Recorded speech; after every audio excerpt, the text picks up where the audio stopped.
The Tony Curtis house in the Hollywood Hills has always been a magnet for stories, legends, and whispers of the past. Nestled in a secluded corner of the hills, its sleek 1950s design, with sweeping balconies and panoramic views of Los Angeles, speaks of Hollywood's golden age. The house, once owned by the legendary actor Tony Curtis, was known for hosting gatherings that were the talk of the town, soirees filled with laughter, music, and the unmistakable hum of dialogue exchanged by Hollywood's elite. Even long after Curtis left the home, neighbors would swear the house retained a special energy, as if the echoes of its past were imprinted into its walls. But it wasn't just a sense of nostalgia that kept the stories alive. One crisp autumn evening, a couple who had recently moved into the property decided to host a small dinner party. As the night progressed, the guests began exploring the house, enchanted by its mid-century charm. That's when someone noticed something peculiar. Standing on the balcony, overlooking the city lights, one of the guests froze. They turned to the host and asked, "Are you expecting anyone else?" The host frowned, puzzled. "No, why?" The guest pointed toward the second-floor balcony, where a man's silhouette was clearly visible against the dim glow of the patio light. He appeared to be wearing a dark suit, his posture poised yet relaxed, as if he were attending an elegant gathering from decades past. Thinking it might be an uninvited guest or perhaps a prank, two of the men from the party hurried upstairs. But when they reached the balcony, there was no one there. The doors were locked from the inside, and the night air was eerily still. The sighting sparked nervous laughter, but the atmosphere of the party had shifted. The guests shared stories they'd heard about the house. How Curtis was known for rehearsing his lines aloud, his voice carrying through the halls, and how he'd often stand on that very balcony, gazing out at the city he helped shape with his iconic roles. Some believed the house held a trace of his spirit, or at least an imprint of his life. In the weeks that followed, the new owners noticed strange occurrences. Faint murmurs late at night, as if conversations from another time were replaying themselves, and an inexplicable sense of being watched whenever they stepped onto the balcony. A historian they consulted mentioned that Curtis had once described his house as extase, where life unfolded like a script. Perhaps the laughter and echoes were part of the house's very foundation, refusing to fade. As for the silhouette on the balcony, it's a story the couple tells to this day, usually accompanied by a wry smile and a shiver. They're not quite sure what or who they saw that night, but they've made peace with the idea that their home is more than just a piece of Hollywood history. It's alive with it. As the weeks passed, the strange events continued, each one more unsettling than the last. The guests who had been present at the dinner party started to avoid visiting the house altogether, exchanging uneasy glances whenever it came up in conversation. But for the couple, now living in the house full-time, there was an odd sense of curiosity that kept them rooted in place. They couldn't quite shake the feeling that the house was alive, its history folding into their own lives in mysterious ways. One evening, as the wind howled through the hills, the wife decided to explore the house alone. She was an artist used to being in her own company, and she often found comfort in the solitude. She wandered from room to room, noting how the house seemed to shift in the dimming light, the long shadows of the furniture stretching as the sun set behind the hills. The house, still as it had been in its prime, exuded an air of timeless glamour, yet there was a tension, a palpable hum beneath it all. When she reached the master bedroom, the room where Tony Curtis had once slept, she froze. The air was thick with an unfamiliar scent, a musky, tobacco-tinged fragrance, like an old-fashioned cologne. She hadn't noticed it before, and yet it was undeniably there now. Her heart began to race. It wasn't the scent of perfume, or even something from the house. It was something else, something that felt out of place in time. She opened the door to the walk-in closet, half expecting to see nothing. But there, lying on the ground in the center of the room, was a small black and white photograph. It was a candid shot of Tony Curtis, smiling warmly at the camera, dressed in a sharp tuxedo, his famous charm unmistakable even in the stillness of the image. Seemed so personal. She picked it up, inspecting it closer, when her eyes caught something she hadn't seen before. Written on the back in neat, flowing script were the words, "Remember, It's all part of the show. A shiver ran down her spine as the house suddenly felt colder. She turned, quickly, to leave the room, but a noise, just a soft rustling, like fabric brushing against fabric, caught her attention. It came from the hallway. Hesitantly, she stepped into the corridor, but there was nothing there, only the emptiness of the long hallway that stretched out in front of her. Then, it came again, this time, a distinct click, followed by another faint murmur, like someone rehearsing their lines. Her pulse quickened as she followed the sound, which led her to the grand staircase. The faint glow of moonlight illuminated the stairs, casting long, dramatic shadows along the banister. She was drawn upward, as if the house were pulling her along with a force she couldn't resist. When she reached the top, the source of the murmurs became clearer. The faint sound of dialogue, Curtis's voice, smooth and captivating, drifted through the walls. It wasn't just one sentence, but a full scene. Lines of dialogue she recognized from one of his famous movies. Then, the sound cut off abruptly, as if someone had turned off a radio. Silence. Before she could process it, she turned to the open balcony doors and froze. There, standing at the very spot where the silhouette had been seen weeks ago, was the figure of a man. His back was to her, but the posture was unmistakable. The suit, the aura of confidence, the way he stood as if surveying an audience that wasn't there, it was the same as that eerie moment. Her breath caught in her throat. The man didn't move, didn't acknowledge her presence. But she knew, in that moment, it wasn't a mere figment of her imagination. The house had become more than just a place, it had become a stage, a living, breathing thing. With a mix of dread and fascination, she stepped closer. The air around her seemed to thicken, as if the house itself was holding its breath. And then, just as she reached the threshold of the balcony, the figure turned slowly, deliberately. It wasn't Tony Curtis. The man before her was dressed in the same suit, but his face was older, with deep lines that hadn't been there before. His eyes, however, were unmistakable. Those same piercing eyes, now filled with something more intense, more haunting.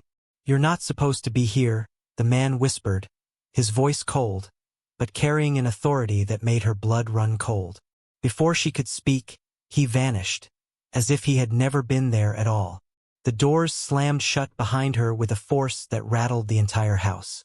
Her mind was spinning. Who was that? And why had the house allowed her to see him? Was it Tony Curtis or someone else entirely? Someone, still acting out his part in the house, long after the cameras had stopped rolling? And just as she was about to leave the balcony, a sound louder this time came from behind her. A laugh. A deep, throaty laugh. One that was familiar but not. It echoed through the empty rooms like an actor waiting for their cue, never to be heard again. Don't forget to subscribe and like if you liked this story. The laugh echoed again, louder this time, reverberating through the walls, filling the house with a strange, magnetic energy. It was almost like a call to something deeper, an invitation to explore the uncharted corners of the house. The woman's feet were rooted to the balcony floor, her heart pounding in her chest. Her mind screamed at her to run, to leave this house and never return. But something kept her there, entranced by the mystery unfolding around her. The laugh faded into silence, but the feeling of being watched didn't dissipate. It intensified. She could feel it in the air, a thick, almost tangible presence, like a shadow in the corner of her vision. Slowly, she turned her head to glance back at the door. The room inside had gone pitch black, save for the faintest outline of a figure standing in the doorway. A figure that hadn't been there moments ago. With a shudder, she took a hesitant step forward, her fingers brushing against the cold stone of the balcony. The house was silent again, but the stillness felt like a warning something was waiting for her, just beyond the next corner. Or perhaps in the very room where Tony Curtis had once lived, worked, and breathed. Just as she made up her mind to leave the balcony, her phone buzzed in her pocket, breaking the eerie silence. She pulled it out with trembling hands, expecting a call from her husband or a friend. But there was nothing on the screen. No messages, no calls. Only a single notification. "Listen carefully. We're still waiting for you." Her blood ran cold. The words were chilling enough on their own, but what unsettled her even more was the timestamp it had been sent just moments ago, while she was standing on the balcony, frozen in place. As she stared at the screen, something in the distance caught her eye. Through the open door of the master bedroom, a flicker of light danced at the far edge of the room. It wasn't the usual flicker from the streetlights or the glow of the city far below. It was something else, something unnatural, almost like a projection. Without thinking, she moved toward it. The phone slipped from her fingers, landing with a faint thud on the cold floor, but she hardly noticed. She was drawn to the light, her feet moving of their own accord, the air thick with anticipation. As she entered the bedroom, she noticed the figure in the corner. He was there again, standing in front of a full-length mirror. This time, though, he wasn't just a silhouette. He was clearer, more solid, and his expression was no longer aloof. His face, while still masked with the same older, weathered features, looked alive, as if he were living in the reflection instead of the real world. His eyes locked onto hers. "Don't be afraid," he said softly, his voice impossibly close despite his distance. "You've seen too much to turn back now. You are part of the story, whether you like it or not." The words sent a chill through her bones, yet she couldn't tear her gaze away. What did he mean? Part of the story? Was she being written into the house's narrative? Suddenly, the light from the mirror flickered once more, and the reflection of the man began to move on its own. He turned away from her, his actions no longer synchronized with his real-world counterpart. The man in the mirror started to walk, step by step, toward a darkened corner of the room. She reached out instinctively, as if to stop him, but before her hand could touch the mirror, something strange happened. The reflection did not follow her movement. It remained frozen, the man's back turned as though he were trapped in time, unable to escape his own role. The room suddenly grew unnaturally cold, and the air felt thick, like the very atmosphere was being manipulated. Her breath came out in short, panicked bursts as she stumbled backward. Her heart raced, and for the first time, she felt utterly powerless in the face of something she couldn't comprehend. And then, a new sound broke the silence. A low, creaking groan from somewhere deep within the house, as though the very foundation of the building was shifting. It came from below, somewhere far below the floorboards. The floorboards themselves seemed to shift slightly under her feet, as if something was moving beneath them, something far older than the house itself. In that moment, she realized something terrifying. She had not been alone in the house for a long time. It wasn't just the house that was alive. It was inhabited by something else, something that had been waiting for her arrival, or perhaps for anyone who had crossed its threshold. A presence that had been slowly building for decades, waiting for the right time to reveal itself. The reflection of the man suddenly jerked back to life, his eyes wide with a fearful intensity. But just as she thought the vision would fade, he reached out toward the mirror and his hand came through the glass. The fingers, cold as ice, brushed against the woman's cheek, sending an icy shock through her body. She tried to scream, but no sound escaped her lips. "We're waiting," the voice whispered again, this time not from the man in the mirror, but from every corner of the room, from every shadow in the house. Her eyes widened in horror as she realized the true meaning of those words. The house wasn't just replaying its past, it was reaching into the present, pulling everyone who entered into a never-ending loop, where they would forever be actors in its unseen, unending production. And somewhere, in the darkness beyond the walls, the cameras were still rolling. The woman's heart pounded, and for a moment, she stood frozen, the cold fingers still lingering against her cheek. It was as if the house had finally claimed her as its next participant, its next player in a never-ending performance. The whispering voices echoed in her ears, a chorus of unseen specters, each one beckoning her to join them, to become part of the act that had been unfolding in these walls long before she'd ever stepped inside. With a sudden burst of clarity, she tore herself away from the mirror, her legs unsteady as she backed toward the door. The laugh echoed again, louder this time, a deep, throaty sound that rumbled through the floorboards and reverberated in her chest. The house itself seemed to be laughing at her, mocking her fear, knowing she was already entangled in its web. She turned and fled down the hall, her breath coming in frantic gasps. Her mind screamed at her to escape, but her legs felt like lead, as though the house was weighing her down, holding her in place. The shadows grew longer, stretching impossibly, until they seemed to move of their own accord, creeping toward her, hungry. The door to the balcony was still open, and she ran toward it, her body trembling, the distant sound of footsteps following behind her. Was it her own? Or was someone or something closer than she realized? Just as she reached the balcony, she saw him again. The figure of the man, standing against the railing, his back still turned. But this time there was no mistaking it. The figure was different, older, more frail but unmistakably familiar. It was Tony Curtis, or at least the idea of him, the ghost of a man long gone. His voice, soft and low, echoed across the space. "It's your turn now." The words held no warmth, no invitation. They were a command. His reflection in the glass seemed to laugh in slow motion, as though the real man had disappeared, but the reflection remained, frozen in time, trapped in the same cycle. She couldn't take it anymore. Panic surged through her, and she turned to flee back into the house. But as she did, something snapped. The door slammed shut with such force that the entire frame shook, the glass rattling in its panes. The air around her became thick, heavy, pressing down on her as though the house itself was inhaling, preparing to consume her. Suddenly, she could hear the voices more clearly than ever before, as though they were speaking directly into her mind. We're waiting, and then something else. A voice, deeper, more menacing, boomed from the darkness beyond. "You're part of it now. You always have been." A coldness swept over her like a wave, her body trembling as the house seemed to breathe around her. The walls pulsed with a strange energy, and she realized, with a sickening lurch in her stomach, that the house wasn't merely haunted, it was alive.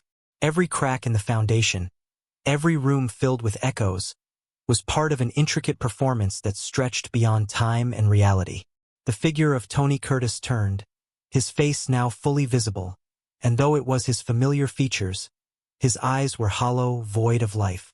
They were black, endless pools that seemed to suck in all light around him. His lips twisted into a smirk, his voice low and ominous. "There's no escape, my dear. The show has already begun." Before she could even scream, the ground beneath her feet shifted.